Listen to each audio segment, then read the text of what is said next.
Hello everyone, welcome to railway study Adda. आज हम लोग प्रैक्टिस सेट 1 को देखेंगे। क्वेश्चन नंबर 1 है, किस भौतिक राशि का मात्रक वोल्ट पर एम्पियर होता है? तो इसका जवाब हो जाएगा प्रतिरोध। प्रतिरोध का होता है वोल्ट पर एम्पियर। इसको समझने के लिए हम लोग ओम के नियम को समझेंगे, जिसको कहते हैं V is to I R. I का मतलब हो जाएगा विद्युत धारा, V का मतलब यहाँ पे वोल्टेज और R यहाँ पे प्रतिरोध है। तो अगर R हमको निकालना है तो V बटे में क्या हो जाएगा I, और यही पूछ रहा था क्वेश्चन। दूसरा, एक सेल के विस्फोट के बाद कई टुकड़े अलग अलग दिशाओं में उड़ जाते हैं। इस स्थिति में क्या संरक्षित रहता है? तो इस स्थिति में जो संरक्षित रहता है वो है हमारा संवेग। संवेग क्या रहता है? संरक्षित रहता है। अब है तीसरा क्वेश्चन, प्रकाश की गति अधिकतम निम्नलिखित में से किस माध्यम में होती है? प्रकाश जब गति करता है तो वो किस माध्यम में सबसे ज्यादा होता है? तो इसका जवाब हो जाएगा निर्वात में। तो इसको समझाने के लिए हम ये बता रहे, निर्वात एक ऐसी स्थिति है जहाँ पे कोई हवा नहीं होता, हवा निकाल लिया जाता है, उस स्थिति को निर्वात कहते हैं। वहां पे प्रकाश की चाल होती है 3 × 10⁸ मीटर पर सेकेंड। क्लियर? अब हम आते हैं चौथे क्वेश्चन पे। जब प्रकाश जल से होते हुए हवा में प्रवेश करता है, यानी एक तरह का एक माध्यम से दूसरे माध्यम में वो जा रहा है, तो उसकी खाली स्थान बदल जाती है। क्या बदलता है?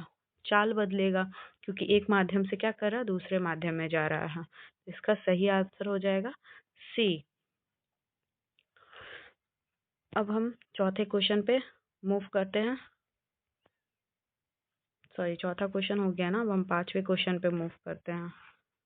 पांचवा क्वेश्चन है प्रिज्म।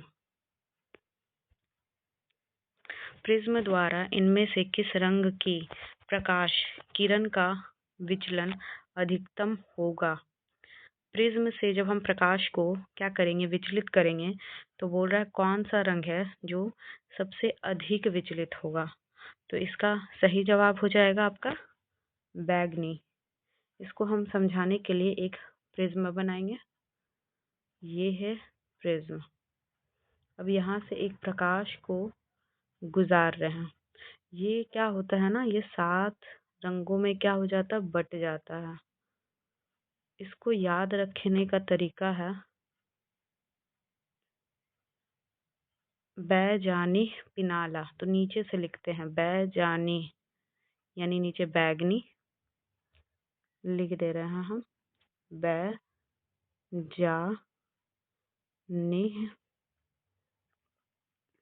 पिनाला। और इसको ध्यान से सुन लीजिए। सबसे नीचे बैगनी, फिर जामुनी, नीला, फिर हरा, पीला, फिर नारंगी, फिर लाल। ये ऐसे इसी क्रम में रहता है। तो इसी क्षेत्र में बोल रहा है विचलन यानी सबसे ज्यादा किसमें होगा, प्रिज्म में, तो बैगनी का होगा। अब आते हैं छठे क्वेश्चन पे। प्रत्येक 9 ओम के 3 प्रतिरोध समानांतर क्रम में संयोजित हैं, तो उनका कुल प्रतिरोध क्या होगा?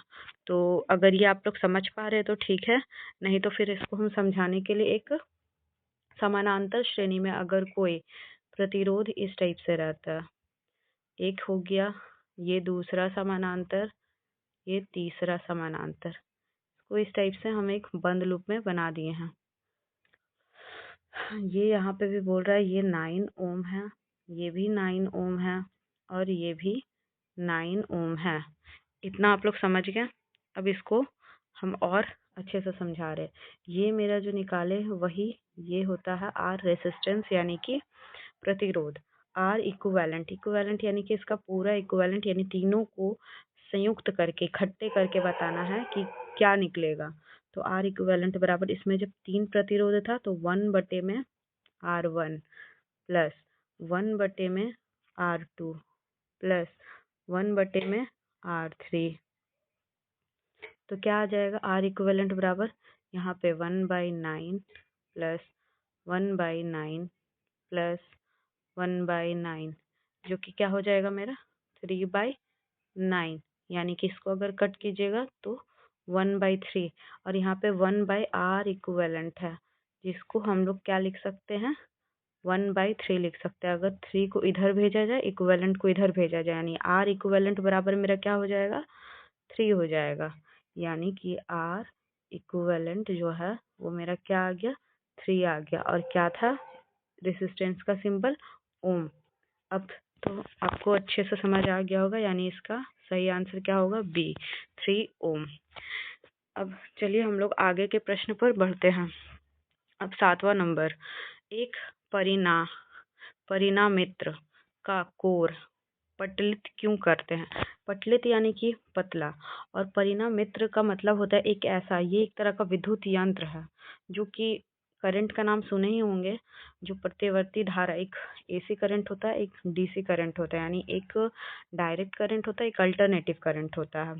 तो वो वोल्टेज मतलब कि ये एक तरह का मान लीजिए ये एक यंत्र है, तो इसमें जो कोर तो समझ रहे किनारा को पतला क्यों करते हैं, तो इसका सही जवाब हो जाएगा ऑप्शन नंबर सी, भंवर धारा जो है उसकी हानि को कम करने के लिए करते हैं।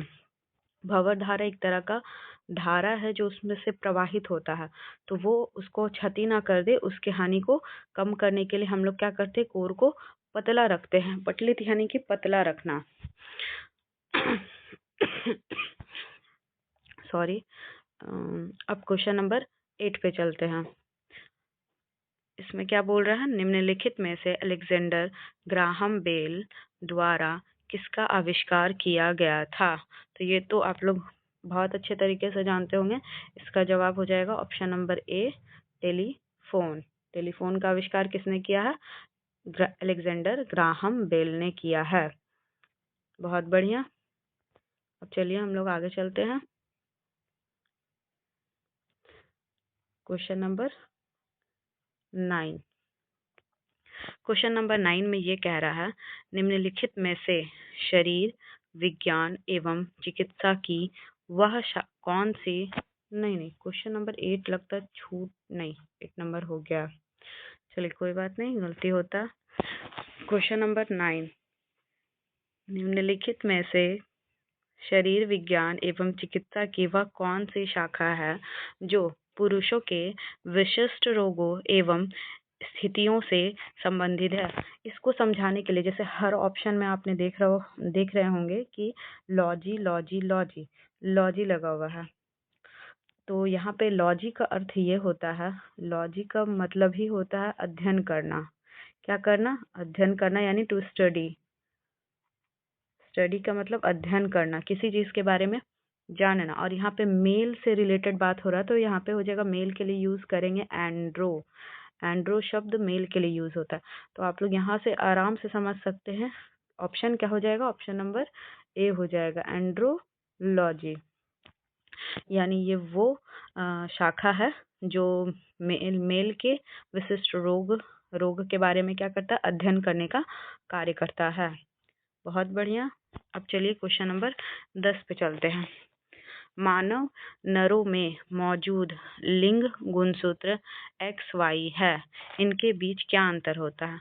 ये तो हम लोग पढ़ते हुए आ रहे हैं कि मानव का जो नर वाला लिंग होता है उसमें कैसा गुणसूत्र पाया जाता है, तो XY पाया जाता है। इनमें अंतर क्या होता है, तो इसमें अंतर ये होता है कि एक्स जो गुणसूत्र होता है वो क्या होता है, बड़ा होता है, जबकि वाई गुणसूत्र क्या होता है, छोटा होता है। तो ये किस में है, ऑप्शन नंबर बी। 10 का क्या है, ऑप्शन नंबर बी। इसका सबसे अच्छा तरीका है समझने का, एक्स वाला गुणसूत्र क्या होता है, बड़ा होता है, याद रख लीजिएगा बस, जबकि वाई गुणसूत्र क्या होता है, छोटा होता है। चलिए बहुत बढ़िया। अब 11 नंबर पे हम लोग चलते हैं। भोजन नली की दीवारों के संकुचन और प्रसरण को खालिस्तान गति कहा जाता है। इसको समझाने के लिए हम थोड़ा सा एक डायग्राम थोड़ा बनाना चाहेंगे। ये होता है हम लोगों का पाइप, जो गला वाला नली होता है ना, इस टाइप से होता है। तो इसमें जब हम लोगों का खाना यानी ये भोजन जा रहा है तो इसमें एक क्रिया होती है संकुचन, यानी कि खाना इस टाइप से ऐसे ऐसे गति करते हुए नीचे की ओर जाता है। तो इसी गति के बारे में बोल रहे हैं कि इसको कौन सी गति कहते हैं, किस प्रकार की गति कहते हैं। तो बिल्कुल सही ऑप्शन नंबर डी, अनुशीतलन कहा जाता है। इस तरह की गति को क्या कहा जाता है, जहाँ पे संकुचन और प्रसरण दोनों हो रहा है। संकुचन यानी कि उसका दबना एक तरह से, प्रसरण यानी कि फैलना। तो ये दोनों गति को मिला करके क्या कहा जाता है, अनुशीतलन कहा जाता है। बहुत बढ़िया। अब हम लोग क्वेश्चन नंबर 12 की ओर चलेंगे। खाली स्थान गुर्दे की नलिका की परत में मौजूद होती है। ये इसके बारे में बता रहा है और एपिथेलियम नाम से आप लोग थोड़ा बहुत रिलेट कर पा रहे होंगे, या नहीं भी कर पा रहे होंगे तो कोई बात नहीं, हम लोग इसको अच्छे से थोड़ा डिटेल में पढ़ेंगे।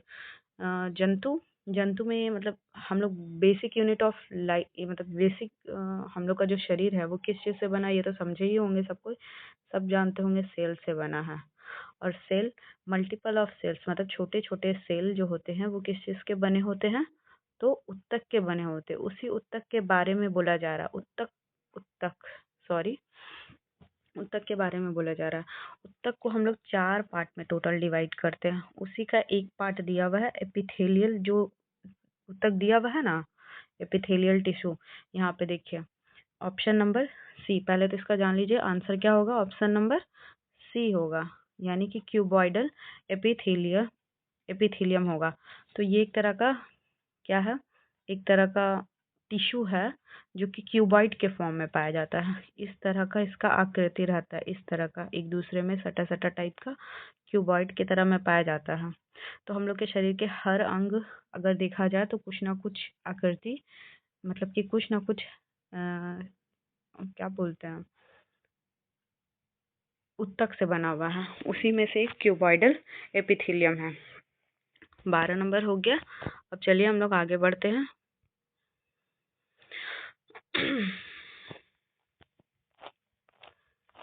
अगला प्रश्न है 13 नंबर। 13 नंबर में ये कह रहा है 13 नंबर का प्रश्न को हम लोग फिर से पढ़ते हैं। मानव शरीर का कौन सा अंग अंडे को अंडाशय से गर्भाशय तक ले जाता है? कौन सा ऐसा अंग है जो अंडे को क्या कर रहा है, अंडाशय से गर्भाशय तक ले जा रहा है? तो ये होता है मेरा फैलोपियन ट्यूब। इसको क्या बोलते हैं, fallopian tube. Option number B क्या हो जाएगा, फैलोपियन ट्यूब हो जाएगा।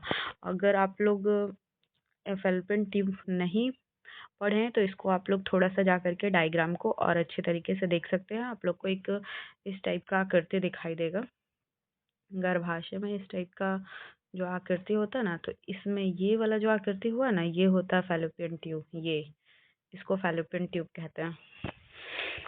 निम्नलिखित में से कौन सी बीमारी क्वेश्चन नंबर 14 पे हम लोग चलते हैं।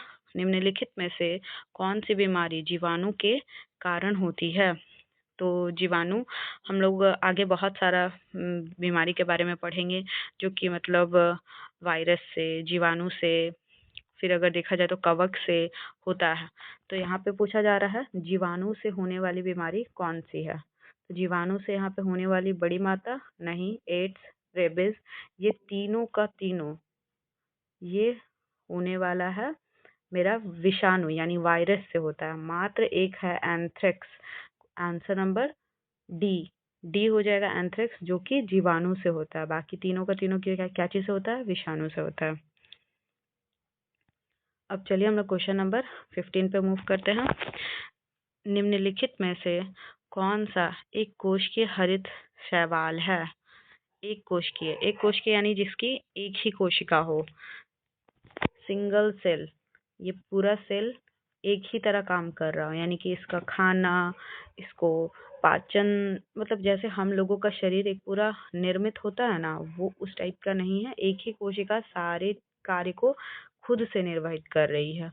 इसीलिए पूछ रहा है निम्नलिखित में से कौन सा एक कोशिकीय हरित शैवाल है, और ये हरित शैवाल है। तो इसका ऑप्शन नंबर क्या हो जाएगा, आप लोग समझ पा रहे हैं ना?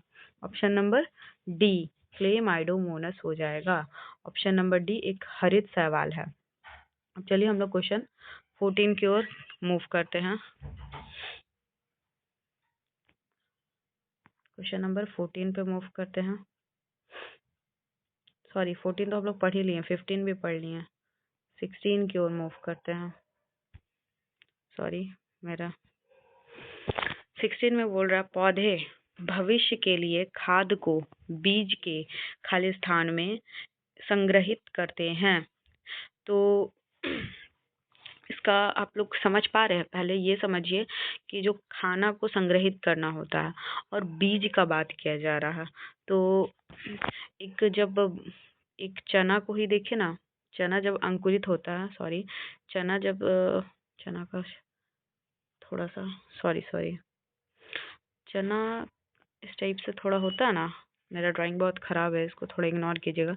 उसमें जब वो अंकुरित होना स्टार्ट होता है तो यहाँ पे से जो मेन अंकुरन जो होता है, सारा जो खाना वगैरह बोला जाएगा ना कि उसका संग्रहण खाद्य को मतलब इकट्ठे करके रखता है अपने पोषण के लिए, ताकि वो खुद में बढ़ सके। तो उसी को बोलते हैं कोटिलेडोन। उसको क्या बोलते हैं? ऑप्शन नंबर सी कोटिलेडोन बोलते हैं, जहाँ पे खाना पौधे का क्या होता है? संग्रहित होता है। अब चलिए आगे क्वेश्चन में बढ़ते हैं। 17 प्रश्न 17 में बोल रहा है फूल में पुष्प योनि है। पुष्प योनि क्या है? फूल के भाग में पूछ रहा है। तो इसका सिंपल सा जवाब है ऑप्शन नंबर बी।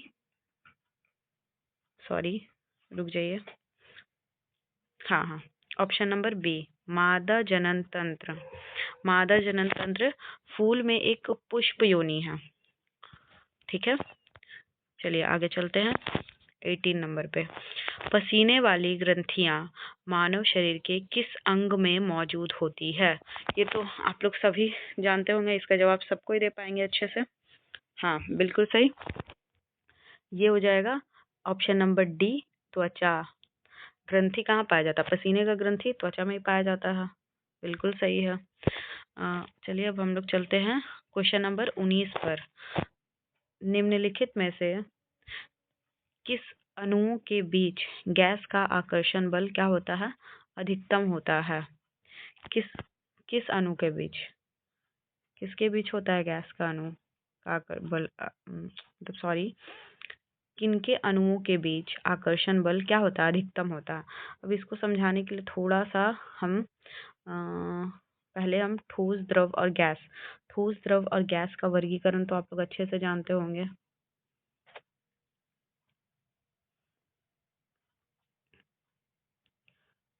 सॉरी, ठोस द्रव और गैस।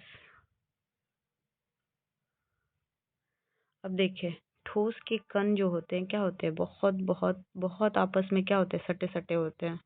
ठोस के कण आपस में बहुत सटे होते हैं, जबकि उसकी अपेक्षा में अगर देखा जाए द्रव के कण काफी दूर दूर होते हैं, और गैस का देखा जाए तो इसमें और ज्यादा दूर दूर रहेंगे। तो जो कण के बीच दूरी सबसे कम रहेगा, उनके बीच क्या रहेगा? आकर्षण भी सबसे अधिक रहेगा। और यही क्वेश्चन में पूछ रहा है। तो सबसे आकर्षण जो पूछ रहा है, सबसे अधिकतम आकर्षण किस में हो रहा है, यानी कि आकर्षण बल किस में सबसे अधिकतम हो रहा है? तो ऑप्शन नंबर डी ठोस में सबसे अधिक आकर्षण बल हो रहा है। अब चलिए हम लोग क्वेश्चन नंबर 20 पर क्या करते हैं? मूव करते हैं।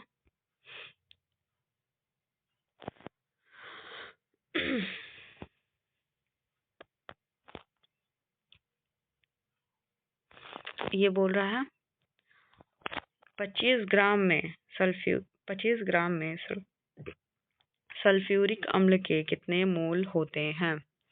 25 ग्राम में सल्फ्यूरिक अम्ल के कितने मोल होते हैं?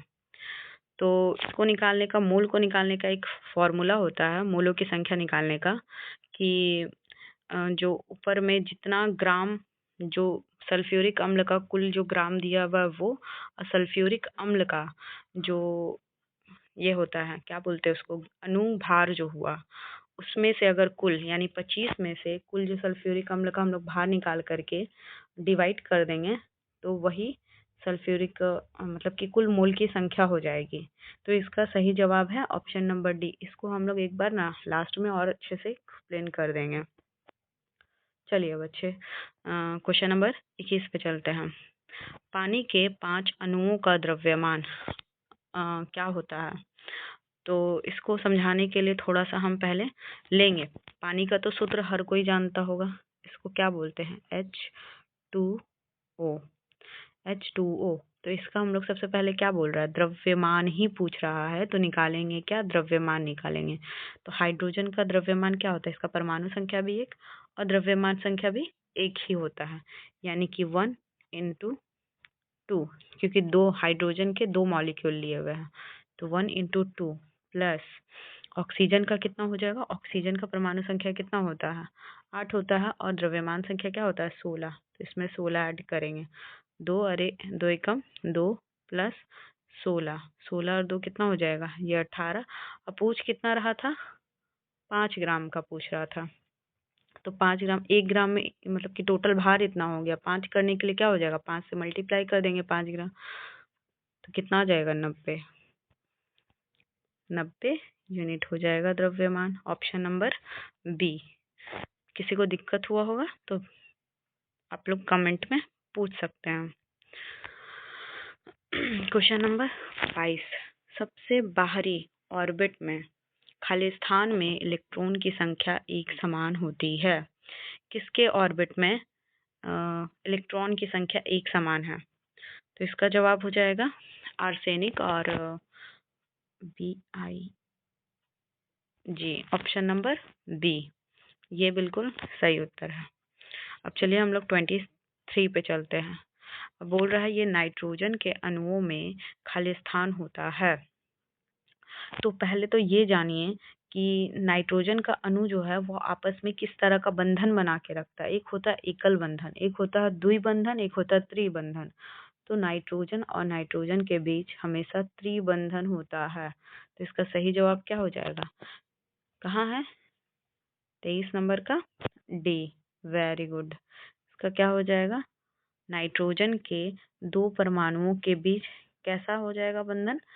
तिहरा बंधन होता है। इसको याद रखना बहुत आसान है। अब चलिए हम लोग 24 की तरफ मूव करते हैं। तो प्रश्न 24 जो है, इनमें से कौन सा पीएच पेपर को नीला कर देता है? तो नीला कर रहा है पेपर को, तो क्या है ऐसा जो नीला कर देगा? अब आप थोड़ा ऑप्शन पे ध्यान दीजिए। अब देखिए, नींबू का रस, नींबू का रस कैसा होता है? एसिडिक होता है, यानी कि 2 तरह का एसिड और बेस होता है, यानी अम्ल और क्षार। तो जठर, हाइड्रो HCl और नींबू जो है, नींबू का रस, ये तीनों क्या है? ये तीनों एसिड है। ये तीनों एसिड है। तो एसिड क्या करता है? लाल कर देता है। नीला लिटमस पत्र को लाल कर देता है। और यहाँ पे लिखा हुआ है पीएच पेपर को क्या कर देता है? नीला कर देता है। तो ऑप्शन नंबर क्या बचा? Option number A, hydrochloric hydro sodium hydrochloride, sorry, sodium hydrochloride, जो कि एक क्षार है, क्या करता है? लिटमस पेपर को क्या कर देता है? नीला कर देता है। ठीक है। अब हम लोग इसको क्वेश्चन नंबर 25 पे, जो कि आखिरी प्रश्न है, इस पे मूव कर रहे हैं। अगर किन्हीं को भी जो भी डाउट होगा या इससे रिलेटेड जो भी प्रश्न होगा वो कमेंट सेक्शन में पूछ सकते हैं। उसको हम अच्छे तरीके से नेक्स्ट वीडियो में एक्सप्लेन कर देंगे। ठीक है। जिसको भी और जिसको भी ये सेशन अच्छा लग रहा है वो लाइक करें, सब्सक्राइब करें और दोस्तों के साथ शेयर करें। अब चलिए 25 नंबर में क्या बोल रहा है? शुष्क बर्फ क्या है? तो शुष्क बर्फ क्या है? बताइए कोई जवाब। हाँ हाँ हाँ, सबसे बढ़िया ये ठोस कार्बन डाइऑक्साइड को ही शुष्क बर्फ कहा जाता है। ठोस कार्बन डाइऑक्साइड को ही शुष्क बर्फ कहा जाता है। चलिए बहुत बढ़िया, आज का सेशन बहुत अच्छा था। चलिए आप लोगों को अगर अच्छा लगा हो तो लाइक कीजिए, सब्सक्राइब कीजिए और ज़्यादा से ज़्यादा शेयर कीजिए। और हम लोग को सपोर्ट कीजिए।